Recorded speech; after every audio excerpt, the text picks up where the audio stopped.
Baik, selanjutnya saya akan menjelaskan tentang volume benda putar dengan metode cakram. Nah, materi ini itu adalah kita dapat mengaplikasikan integral tentu dalam menentukan volume benda putar. Nah, perhatikan, jika suatu daerah bidang datar diputar mengelilingi sebuah garis lurus, maka akan terbentuk suatu benda putar.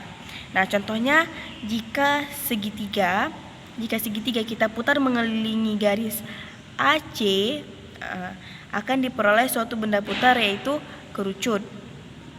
Seperti ini ya. Nah, kalau lingkaran kita putar mengelilingi suatu garis M, nah di luar lingkaran tadi, maka akan diperoleh bidang torus atau seperti donat seperti ini ya. Nah, maka akan membentuk seperti parabola. Nah, ini seperti parabola.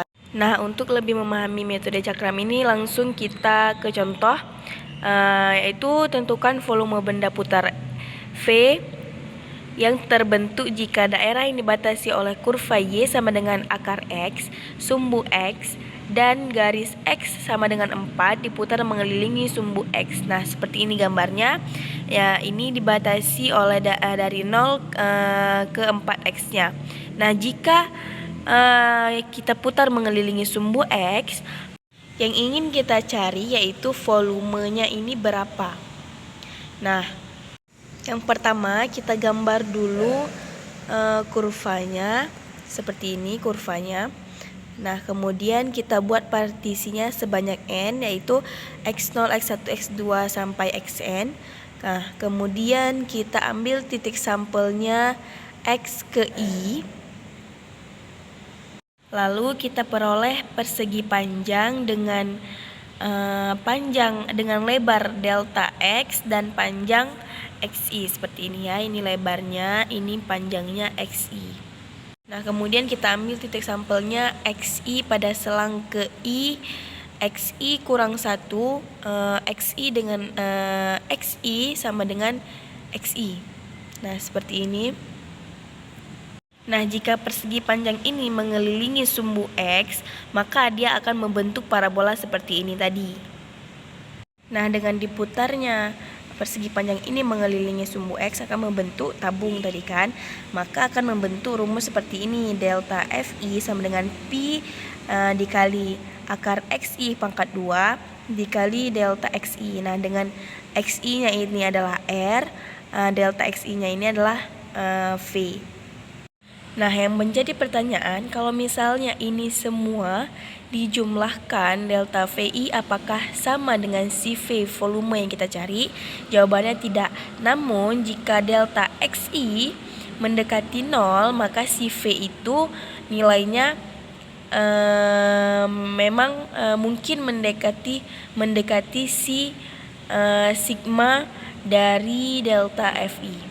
Seperti yang kita tahu, kalau delta XI mendekati 0, maka itu menyebabkan N mendekati tak hingga.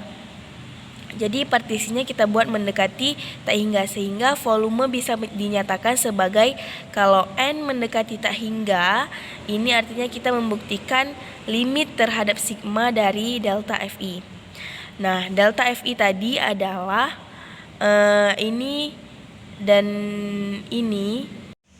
Delta Fi tadi adalah ini dan ini. Tidak lain adalah integral tentu dari 0 ke 4 pi delta X ini nanti jadi dx. Dan fungsinya akan menjadi akar pangkat 2.